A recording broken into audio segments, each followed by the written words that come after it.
guerra de Vietnam se convirtió en la mayor demostración de potencia de fuego convencional de la historia. Lo que empezó siendo un conflicto de guerrillas acabó en una guerra feroz a gran escala.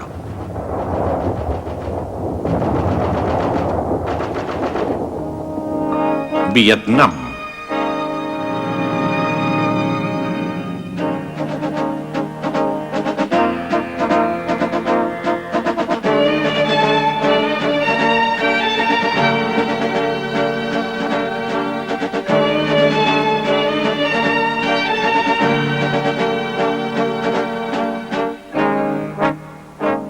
Vietnam, 1945-1975, la guerra de los 10.000 días. Bombardeos aéreos.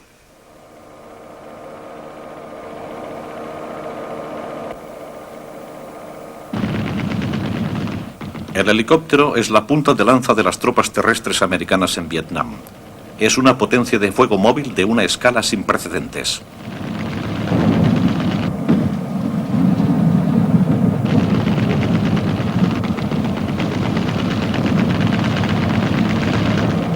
Vuelan a 240 kilómetros por hora. Las ametralladoras M60 disparan desde ambas puertas saturando de fuego el campo de batalla. Sus cohetes pueden acertar blancos a 600 metros de distancia.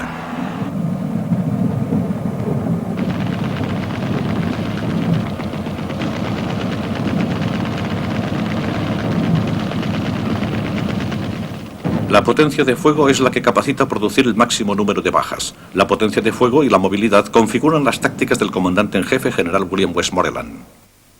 El desarrollo más espectacular fue la puesta de largo del helicóptero. El helicóptero salvó innumerables vidas mediante la evacuación aérea. Nos proporcionó una movilidad en el campo de batalla que ni se podía soñar en los años anteriores. Los helicópteros más grandes llevan piezas de artillería de 10 toneladas a campamentos alejados que se denominan bases de fuego.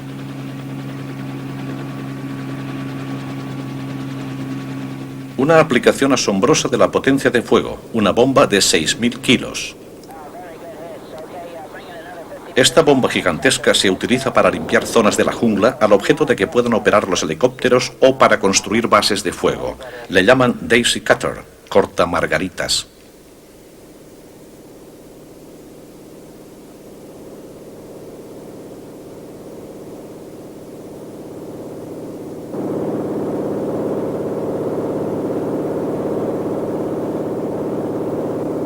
La bomba estalla al nivel de las copas de los árboles, arrasando 450 metros cuadrados de terreno para que aterricen los helicópteros. El general William Dupuy, jefe de zona. El mayor número que utilizamos durante el tiempo que yo estuve allí fue unos 90 helicópteros de transporte apoyados por unos 30 o 40 helicópteros artillados. No se trataba de una combinación al azar, sino de una mezcla adecuada.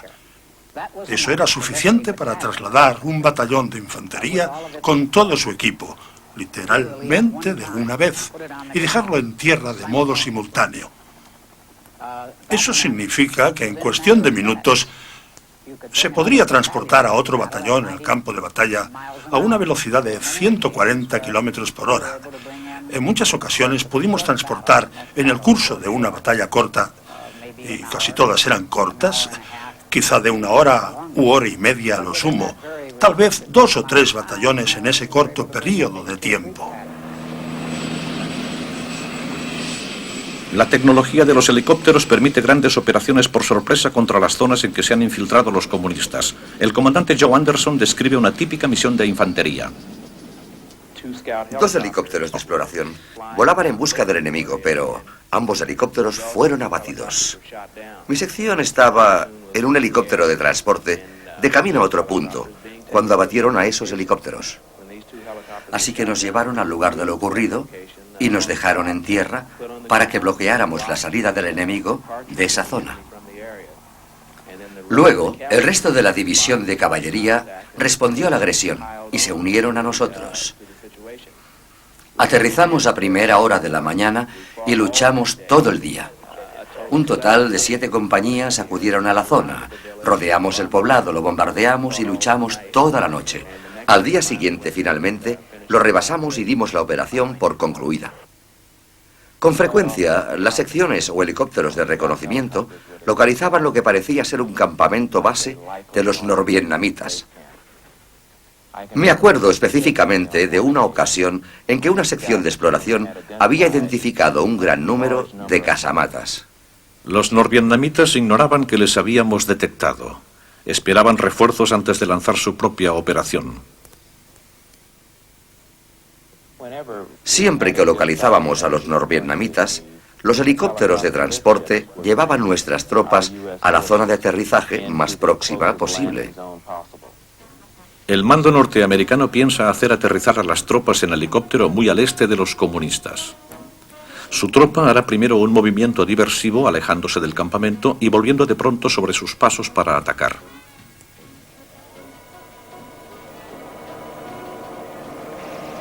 Un grupo de asalto de 500 soldados desembarca en una zona despejada de una colina.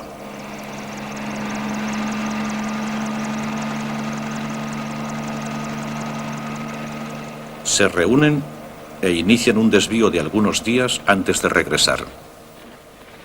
Una vez en tierra y avanzando hacia el enemigo, siempre procurábamos evitar las trampas alrededor de sus campamentos y, sobre todo, a los francotiradores, comprendiendo la tendencia de los norvietnamitas de evitar cualquier contacto importante si podían. Siempre que era posible, intentábamos rodear el lugar donde estaba el enemigo. Siempre nos encontrábamos con ellos a su conveniencia. Nunca sabíamos cuándo se iniciaría el ataque o el contacto con ellos. El comandante americano decide que ha llegado la hora de volver y atacar la posición de los norvietnamitas. Los exploradores observan la base a distancia sin ser vistos. El plan de batalla es rodear el campamento base comunista. Una compañía bloqueará el sur. Otra atacará por el este. Una tercera bloqueará el norte.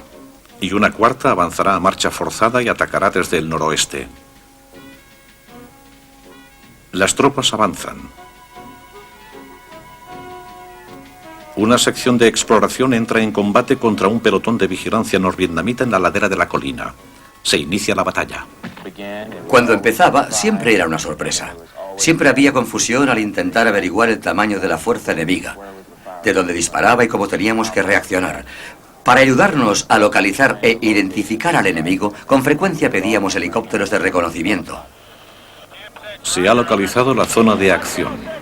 Se pide un ataque aéreo.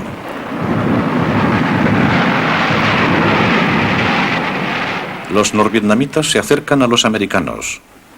Otros ataques aéreos podrían causar bajas en las tropas americanas. Así que los americanos piden helicópteros artillados para ataques de mayor precisión. Luego piden el apoyo de la artillería. La artillería pesada empieza a disparar desde una base a 15 kilómetros de distancia. El pelotón comunista queda separado de sus refuerzos. Deben intentar la retirada. Una vez los helicópteros cañoneros hubieran cumplido su misión, nosotros, las unidades de infantería, teníamos que entrar, localizar al enemigo y luchar contra él. Ahora las tropas americanas rodean a los norvietnamitas. Invitan a los norvietnamitas a rendirse sin esperanzas de que respondan. Dos compañías de infantería suben la colina atrayendo el fuego enemigo.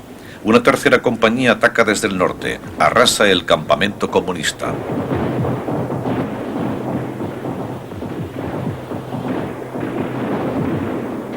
Pero en esta acción prolongada, la mayoría de los norvietnamitas logran escapar. Una operación típica que dura varios días arroja unos cuantos muertos y sus armas. Una vez limpias las zonas, los americanos se retiran y los comunistas no tardan en reaparecer. La potencia de fuego no decide las guerras, pero sí gana batallas. Cierto. Al comentar la potencia de fuego y habiéndome beneficiado de ella, estaba muy satisfecho. Recuerdo momentos en que, luchando contra el enemigo, llegaba la artillería, los helicópteros, las fuerzas aéreas y el fuego naval. Y la verdad sea dicha, buscando toda la ayuda que podías conseguir, nunca había demasiada potencia de fuego. Para los americanos en patrullas avanzadas, el fuego comunista también surgía sin previo aviso. El soldado Tim O'Brien. Me acuerdo de un día en que estábamos acampados en un claro y oímos una explosión a unos 190 metros. Había salido una patrulla. Yo les llamé por radio, pero no recibí respuesta. El capitán se lo tomó a broma diciendo, ya sabes, habrá sido un disparo perdido de la artillería. A la media hora, uno de los supervivientes de la mina, o tal vez una trampa, volvió malherido y dijo que habían muerto todos. Por supuesto que salimos en su busca. Y quedaban con vida tal vez 2 hombres de esa patrulla de 8. Era como un guiso, lleno de carne, piel, tejidos rojo tenue y huesos blancos. Eso es lo que puede hacer una mina o una trampa grande. Más de 47.000 americanos perdieron la vida en combate en Vietnam. Las pérdidas de las tropas survietnamitas superaban el 250.000. Las pérdidas comunistas se calculaban en más de 1 millón. En una era nuclear, el armamento que se utilizó en Vietnam era totalmente convencional. El fusil de asalto americano M-16. En Vietnam con frecuencia se critica el M-16 como menos fiable que su equivalente comunista. La M-60 es la ametralladora de ordenanza del ejército de los Estados Unidos. Es refrigerada por aire y es precisa, con una cadencia de hasta 550 disparos por minuto. El lanzagranadas M-79 se estrena en Vietnam. Dispara una diversidad de granadas, incluyendo las de gas y las rompedoras, a una distancia de hasta 360 metros.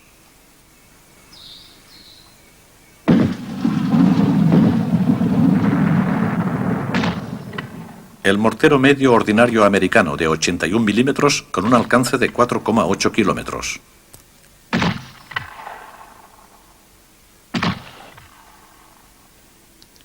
El obús de 105. En Vietnam se le utiliza con frecuencia para una nueva táctica, la base de apoyo por el fuego. Con la base de apoyo artillero, las tropas de combate pueden operar en lo más profundo del terreno enemigo. La mayoría de las bases de fuego están cerca de las rutas de infiltración de la frontera, así que algunas de las batallas más feroces se libran en las cotas donde se encuentran las bases. Se utilizan más de 8 millones de toneladas de municiones en la guerra terrestre. El fuego naval se dirige tierra adentro. La 7ª flota sin enemigo en el mar tiene un único papel en Vietnam. Proporciona el apoyo pesado para las operaciones a lo largo de la costa este. Los buques, con sus cañones de 203 y 406 milímetros, pueden disparar a una distancia de casi 37 kilómetros. Sirven de bases de fuego móviles para la guerra en tierra. Los norvietnamitas no disponen de buques capaces de realizar un contraataque.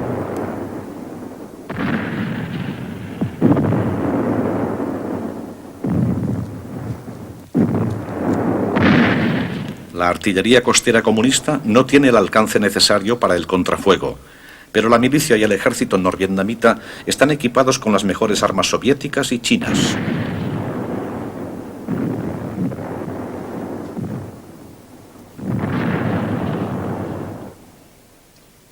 En el combate en tierra, las armas comunistas son equiparables a las americanas. El fusil de asalto soviético AK-47 es el arma de ordenanza del soldado norvietnamita. Es al menos tan preciso como el M-16 americano y más fiable.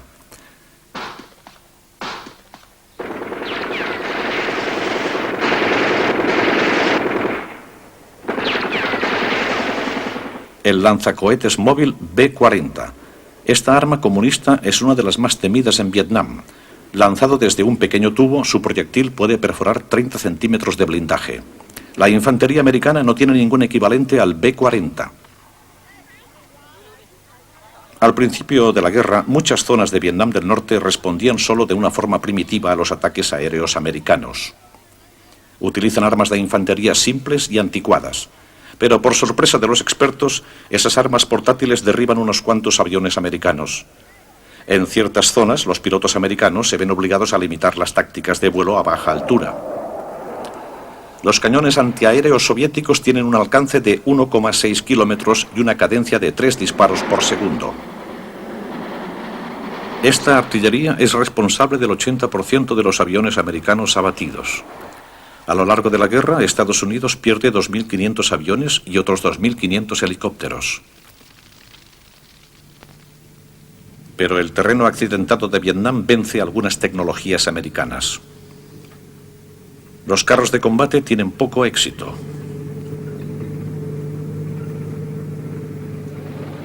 los marines americanos introducen un carro llamado Ontos. Está equipado con 6 cañones sin retroceso de 106 milímetros, pero también el Ontos es incómodo en Vietnam. El vehículo acorazado más eficaz es el Amtrak, un transporte anfibio de tropas. Lleva a los marines desde los barcos por el agua a sus objetivos tierra adentro. Los norvietnamitas reciben carros soviéticos T-55 para contrarrestar a los americanos.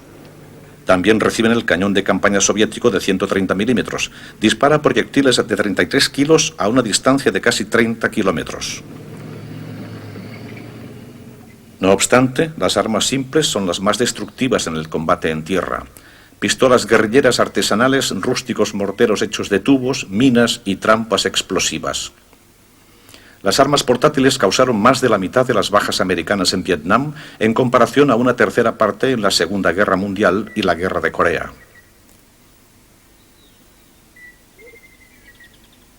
A principios de la guerra, los guerrilleros survietnamitas consiguen armas asaltando guarniciones aisladas.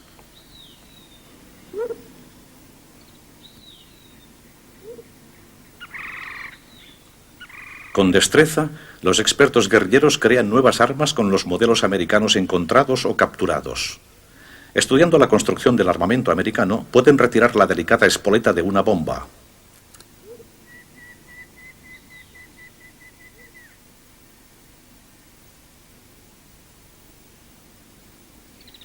Luego extraen los sistemas internos de temporización y dirección. Ahora se puede manipular el proyectil y lo desmontan. Cortan el casco de acero y retiran el explosivo plástico.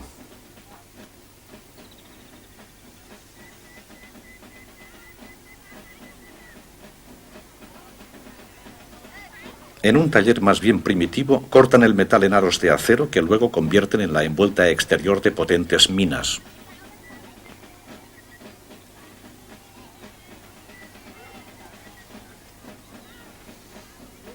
Añaden pequeños perdigones de acero para que el impacto explosivo de las minas sea superior. Se fija el explosivo con cera.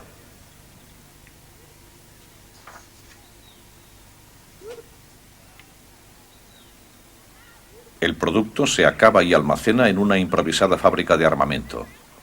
Se prueba un detonador y se entierra el dispositivo en algún camino frecuentado por las patrullas americanas. Esto produce al menos 1 de cada 10 bajas americanas. El soldado Tim O'Brien. La mina más temida era la Bouncing Betty, Betty saltarina. Es una mina en forma cónica con 3 espoletas que salen del suelo. Cuando tocas las espoletas con el pie, estalla la carga lanzando la mina al aire, digamos 1 metro o medio metro. Luego explosiona, lanzando metralla por todas partes. Es una mina pensada para afectar las pantorrillas, los testículos y la parte inferior del tronco. Es una mina terrible. A otras minas las llamábamos cortadedos, toe poppers. Eran muy pequeñas, pero te arrancaban el talón o parte del pie, y hasta el pie entero. He visto hombres cojear sin pie después de haber pisado una de esas minas. Y claro está, hay variantes en todos esos tipos. Con frecuencia convertían las granadas en minas, colocando una granada de mano en una lata. Le quitaban el seguro de modo que la lata en sí retenía lo que llamábamos la cuchara. Eso es lo que activaba la mina.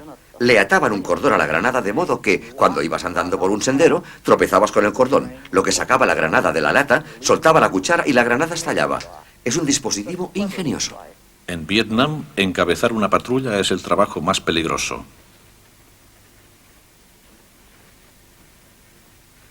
Estados Unidos incluso intenta utilizar perros policía para localizar las minas. Las fuerzas de los Estados Unidos utilizan armas suaves, como los gases lacrimógenos, para sacar al enemigo de los túneles. Y también armas espantosas, jamás vistas.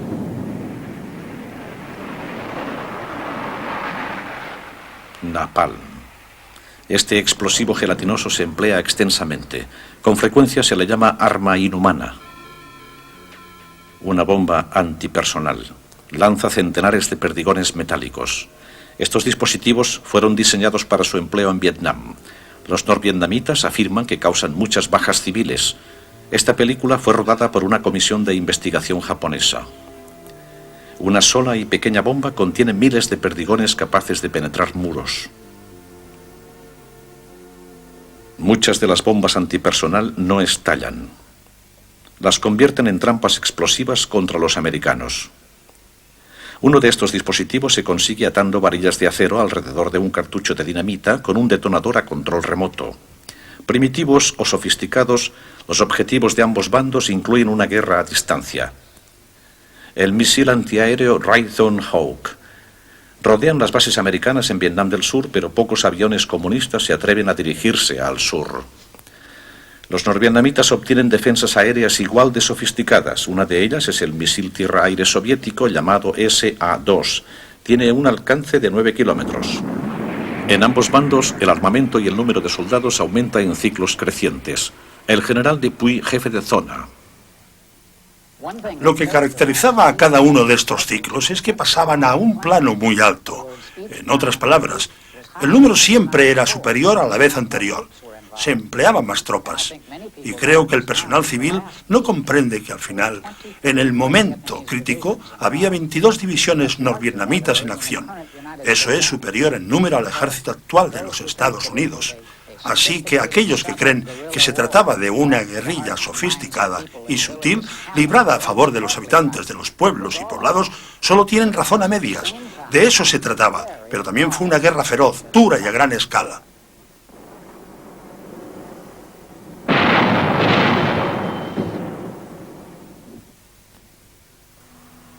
La dependencia americana de la potencia de fuego para reducir sus bajas cuesta un alto precio en otros sentidos. Económicamente es muy costosa. Y finalmente el ejército survietnamita empieza a confiar en una potencia de fuego que no puede reemplazar. Fuego de artillería. La operación de un solo día para apoyar a un batallón de infantería puede requerir 10.000 disparos. Cada proyectil cuesta unos $44 o un coste de $1 millón por día. El poder de fuego masivo está disponible para cualquier operación, pero su coordinación es muy difícil. La artillería, por ejemplo, podría estar esperando que los cazabombarderos terminen su misión.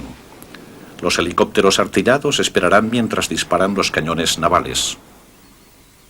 Estados Unidos gasta $110.000 millones en extras de los costos normales de defensa, y esos gastos perjudican a la seguridad mundial americana, según el secretario de Defensa, Melvin Laird. Cuando asumí el cargo de secretario de Defensa, me encontré con suministros y equipos por valor de más de $10.000 millones que no entraban en el presupuesto y que se habían utilizado en Vietnam. Pedíamos prestado contra nuestras piezas de recambio, municiones, aviones, barcos. Me encontré con déficits tremendos producidos por haberse apropiado de equipos militares de la OTAN y otros destacamentos militares del mundo entero con el lema de luchar ahora y pagar luego. Y el efecto que eso tuvo sobre nuestra economía doméstica y política económica fue muy grave. Tras la retirada norteamericana, Estados Unidos decide que no se puede permitir el gasto de mantener el armamento moderno que ha concedido a Vietnam del Sur. La ironía final. Los comunistas capturan $5.000 millones en equipo militar norteamericano. La devastadora potencia de fuego de los Estados Unidos se utiliza inicialmente con moderación contra Vietnam del Norte. Empieza en 1965. La política se denomina bombardeo limitado para medir la reacción de los comunistas. En la elección y planificación de los objetivos se ha tardado un año bajo la supervisión del presidente Johnson. Uno de los principales planificadores es Walt Rostow. Habla el presidente del Comité de Asuntos Externos del Senado, William Fulbright. Recuerdo que el señor Rostow tenía una teoría que él denominaba bombardeo quirúrgico. Le oí comentarla en varias ocasiones. Decía que si se le notifica a Vietnam del Norte que vamos a bombardear la planta A mañana y destruirla, que no queremos matar a civiles y que evacúen a todo el mundo, pero que eso es lo que vamos a hacer, y que para evitarlo no tienen más que acudir a una conferencia de paz para aclarar la situación, pero que si no lo hacen, después de la planta A vendrá la B y luego la C. No tenemos más que avisarles, decía. Luego dijo, sin duda alguna llegará el momento que se rindan, porque verán que les vamos a destruir el país. La teoría confía en el nuevo catálogo americano de armamento de alta tecnología. El F-105 Thunder Chief, el principal avión de caza. Hasta 1970 realizó el 75% de las misiones de ataque. Su velocidad es de 2.000 kilómetros por hora. En esta costosa guerra se han realizado 3 millones de misiones. Los portaaviones permiten realizar misiones de corta distancia. Un bombardero todo tiempo, el A-6 Intruder. Lleva 30 bombas de 226 kilos cada una. El Intruder está diseñado para volar a baja velocidad con el fin de tener máxima precisión.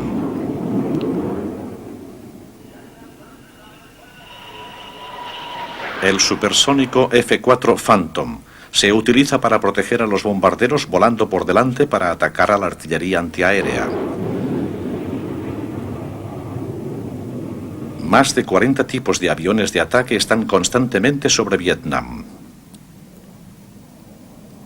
Los B-52. Este bombardero de 8 motores mide la mitad de un campo de fútbol, vuela a 9.000 metros y lleva 27 toneladas de bombas. Un oficial de entrenamiento de la Fuerza Aérea explica el papel del B-52 en Vietnam.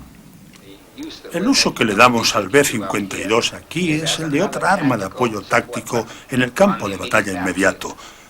En esa capacidad considero que ha sido extremadamente eficaz.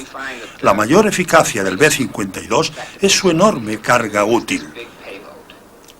Esto lo considero muy importante para un comandante táctico, pues lo mejor es poder destruir un objetivo que tenga gran impacto sobre su operación. También lo que nos gusta es que podemos disponer de él las 24 horas a pesar de las condiciones atmosféricas y con más o menos la misma precisión en todas las condiciones. Puede producir lo que denominamos efecto de shock entre el enemigo porque no hay señales previas del ataque. El uso del arsenal aéreo está supervisado personalmente por el presidente Johnson. Se celebra un almuerzo semanal en la Casa Blanca para aprobar objetivos y armamento. El secretario de Estado, Dean Rusk. En esos almuerzos de los martes en los que considerábamos el bombardeo de objetivos en el norte, había ocasiones en que requeríamos que nuestros aviadores entraran en zonas mucho más pobladas para arrojar sus bombas sobre objetivos militares, en lugar de objetivos más fáciles debido, obviamente, al efecto de la posible amenaza a barrios civiles y suburbios. Los políticos también cuentan con la guerra aérea para reducir las bajas americanas en Vietnam del Sur. El programa de bombardeos original contaba con una propuesta de paz por parte de los comunistas a los 6 meses. Pero la reacción de los comunistas es la de incrementar la guerra en el sur. En represalia, Estados Unidos amplió la zona de bombardeos. Los objetivos se dividen en 6 categorías principales. 1. Instalaciones de suministro de energía. 2. Instalaciones de apoyo logístico. 3. Líneas de transporte. Los objetivos de transporte más importantes son los puentes.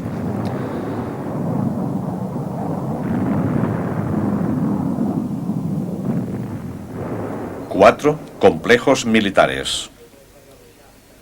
5. Zonas de almacenamiento de combustible. 6. Instalaciones de defensa aérea. Hemos oído hablar mucho de los misiles tierra-aire. Les llaman SAM o SA-2. Aquí tenemos una instalación de SA-2, situada en la zona inmediata de Hanoi. Una ampliación de este objetivo sería algo así. Podemos observar claramente la presencia de los misiles SA-2. Y en esta zona vemos el vehículo de radar que controla el lanzamiento de los misiles y localiza los aviones para guiar a los misiles SA-2. Los ataques aéreos no consiguen detener la guerra. 500.000 de soldados americanos son enviados a Vietnam del Sur. En la guerra en tierra se utiliza en gran medida el apoyo aéreo rápido. Se informa de un ataque a gran escala. Un avión Cessna de hélice actúa como explorador para los aviones a reacción. Localiza la posición de las tropas comunistas e informa a la base aérea más cercana.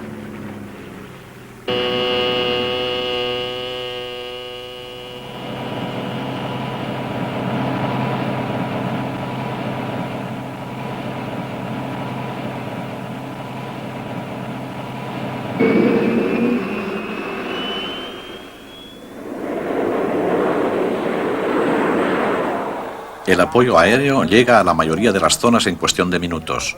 El avión explorador guía a los cazas hasta el objetivo. Se convierte en una guerra automatizada contra los que se infiltran en la jungla. Bombardeos por coordenadas. Cohetes guiados por radar.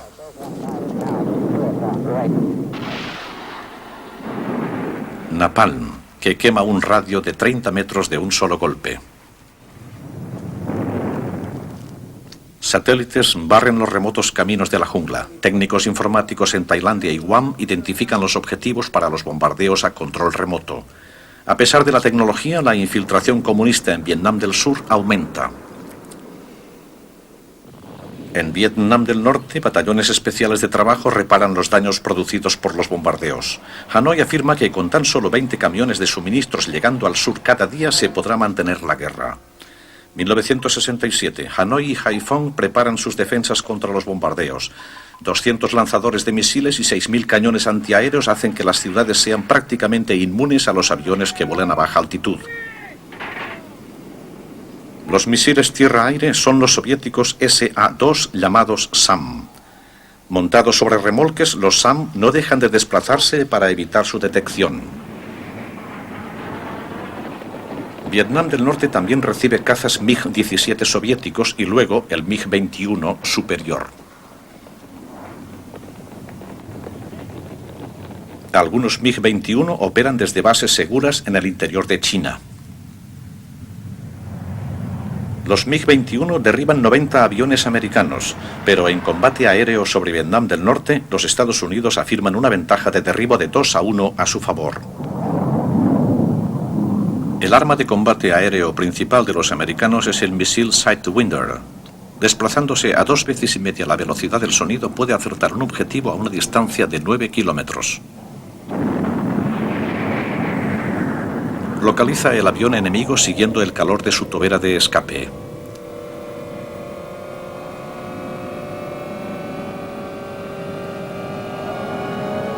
Se considera el Sidewinder el misil de mejor relación coste-eficacia de la historia.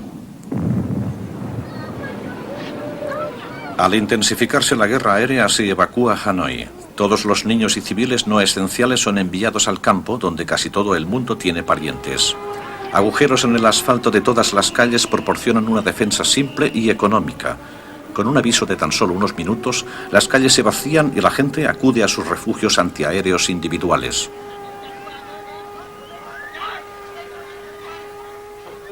La campiña adopta una defensa incluso más convencional. Las rutas de infiltración del sur son las más bombardeadas y las más vitales, así que poblados enteros se entierran en el subsuelo. Los niños nacen y se crían en túneles. Con el paso de los años, algunas comunidades subterráneas se extienden a lo largo de decenas de kilómetros. Mientras Vietnam del Norte exige compromiso total, Estados Unidos practica la moderación, comenta el secretario de Estado Jim Rusk. No queríamos convertir la guerra en una guerra de destrucción total. Lo que intentábamos hacer era evitar que los norvietnamitas invadieran Vietnam del Sur. Y también esperábamos conseguir el tipo de acuerdo que conseguimos en Corea, que obtuvimos en el bloqueo de Berlín, que logramos con los guerrilleros griegos, sin llegar nunca a esa destrucción tan masiva. Y tenía sentido dejar ahí a Ho Chi Minh como alguien con quien podíamos conseguir la paz, o por lo menos un armisticio. Así que no atacamos la ciudad de Hanoi ni la estructura del gobierno de Vietnam del Norte. Algunas bombas norteamericanas apuntan hacia objetivos militares en los poblados suburbios de Hanoi. Estas películas comunistas muestran destrucción civil. Todos los poblados al sur de Hanoi quedan arrasados en el periodo entre 1965 y 1968. Según un cálculo oficial americano, murieron 52.000 civiles.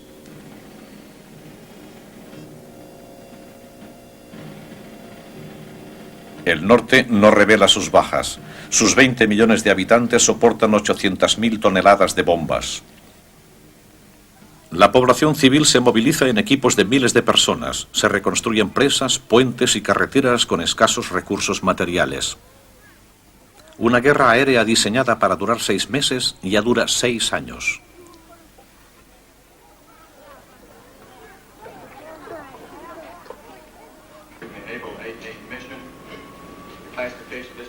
Una película de las Fuerzas Aéreas Americanas muestra una reunión de pilotos de B-52. Abran las compuertas 30 segundos antes de soltar las bombas sobre el objetivo principal X-Ray 26. Después de soltarlas, vayan directamente al punto Foxtrot y procedan al alternativo IP para bombardear el objetivo alternativo. Abran las compuertas 30 segundos antes de soltar las bombas sobre X-Ray 30. Pónganse de pie, por favor, para recibir al capellán Clarehan. Oremos. Padre nuestro, Dios Todopoderoso, bendice a estas tripulaciones. Dales a ellos la misma paz y seguridad que intentan impartir en este mundo de hoy. Amén. La estratofortaleza B-52, construida originalmente para lanzar la bomba atómica, configura la conducta de la guerra de Vietnam. Su enorme capacidad de carga es adaptada para transportar 100 bombas. Su objetivo principal es destruir las bases aéreas comunistas. Okay, radios. You're on, pilot. On, co-pilot. Warning and indicator lights.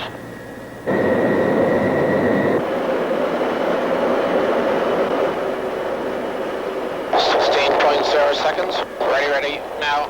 Roger. Belly up on stick now. Brakes. On. Getting my gear. Raise it. Coming up.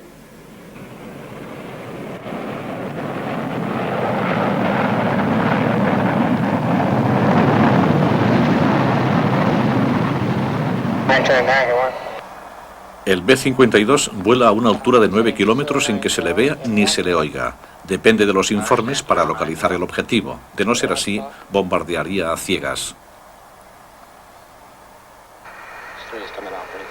Incluso psicológicamente, la guerra aérea se libra a distancia.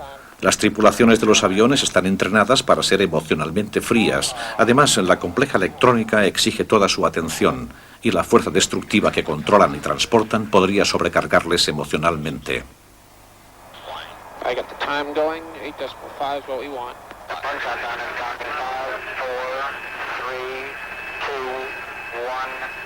Stand by to release. Ready, now.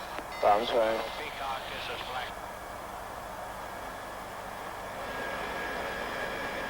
Impact time, ready, now. Cada B-52 lleva unas 80 bombas que cortan como una guadaña a lo largo de 400 metros. En Vietnam, los B-52 solo están en peligro cuando existen misiles defensivos. Para los pilotos de cazabombarderos que vuelan bajo, las cosas son muy diferentes. Más de la mitad de los pilotos abatidos mueren al estrellarse. Deben controlar el miedo.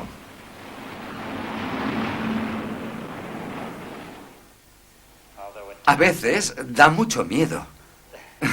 Tener que sobrevolar algo, sobre todo cuando miras hacia abajo y no ves más que nubes, tanto negras como blancas. Sí, son misiones que producen mucho miedo. Creo que esas misiones te llevan al límite máximo.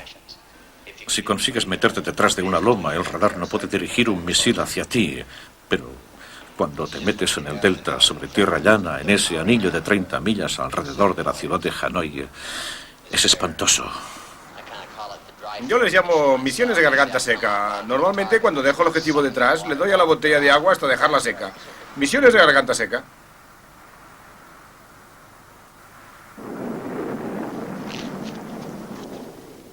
Lo que más me revienta es que algunas noches eres el único avión que sale hacia el norte. Y cuando piensas que eres el único americano sobrevolando Vietnam, te hace preguntarte a ti mismo, ya sabes, ¿qué hago yo aquí? Las pérdidas de aviones americanos sobre Vietnam del Norte aumentan cada año. Las unidades de milicias antiaéreas, con frecuencia compuestas por mujeres, se vuelven más eficaces. Hanoi afirma haber derribado 4.800 aviones americanos sobre el norte. Los Estados Unidos calculan que han sido 1.000. El porcentaje relativamente alto de rescates levanta la moral de los pilotos. Aproximadamente 1 de cada 5 abatidos dentro de Vietnam del Norte es rescatado por equipos de helicópteros especiales.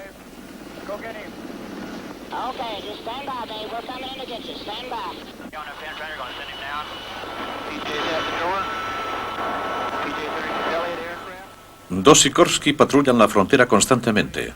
Un torno en forma de V corta el follaje de la jungla, luego sirve de plataforma de rescate.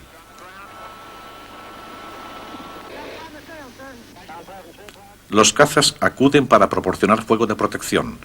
Un segundo helicóptero siempre está patrullando a punto de entrar en combate.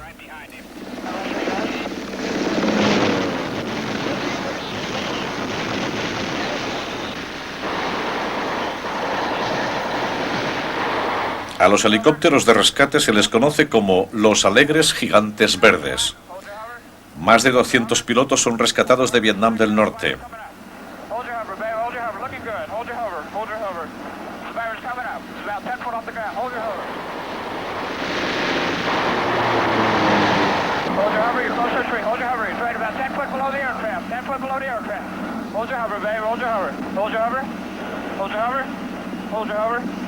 Hold your survivors in the door. Survivors, in and secure. Let's get the hell out of here. Okay, talk to me. We're coming out. Go on, coming out. Let's go. Coming out. Okay, straight ahead. Down that valley and get low. Get low. Get low. Just follow that valley, Jolly. Las pérdidas de aviones americanos en Vietnam, tanto del sur como del norte, ascienden a 3.720. Su coste en dólares, 5.000 millones. Y los helicópteros perdidos suman 5.000. Más de 8.000 aviadores americanos mueren, unos 800 de ellos en Vietnam del Norte. Se recogen algunos efectos personales como cascos y placas de identidad para el Museo de Guerra de Hanoi. Durante la guerra aérea, cada piloto lleva encima un mensaje escrito en varios idiomas asiáticos que reza: soy americano, necesito su ayuda, mi gobierno le recompensará. Más de 600 pilotos son capturados en el norte. La mayoría de los prisioneros pasan 4 o 5 años en prisión, pero para algunos dura 8 años. Hacia 1968, la persona que supervisa la guerra aérea advierte que el coste general es demasiado elevado. El secretario de Defensa, Robert McNamara, ha perdido su confianza en la capacidad de ganar la guerra. La población le considera un arquitecto imparcial de la guerra tecnológica de Vietnam, pero en privado agoniza. El una vez defensor de los bombardeos ahora aboga por la paz. El presidente Johnson piensa que su secretario de Defensa está perdiendo los estribos. McNamara es relevado para que se haga cargo del Banco Mundial.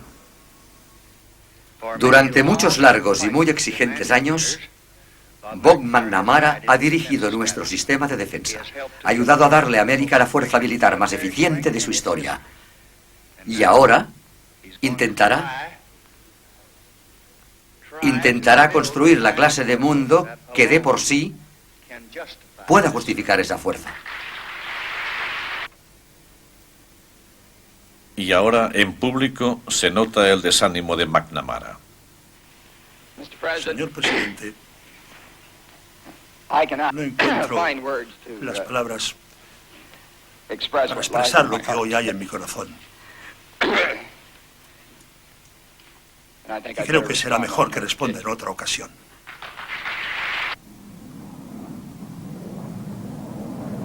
La guerra produce una tecnología incluso más sofisticada que incluye bombas guiadas por láser que localizan el objetivo automáticamente. Un equipo láser colocado en la cabeza de la bomba recoge el reflejo del objetivo. Aletas móviles de cola guían la bomba automáticamente.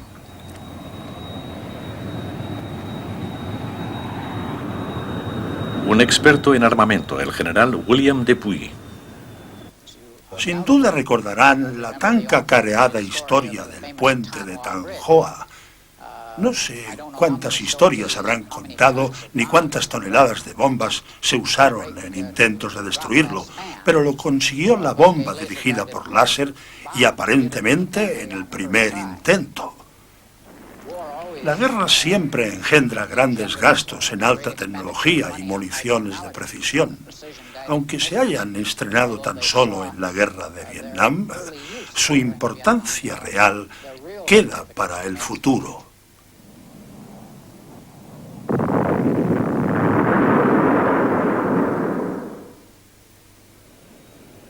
El B-52 se convierte en la prueba de tecnología de guerra aérea en Vietnam. Con una tripulación de 6 hombres, el B-52 vuela de 9 a 12.000 metros a casi la velocidad del sonido. Sus 100 bombas caen sin previo aviso en lo que se denomina la muerte susurrante.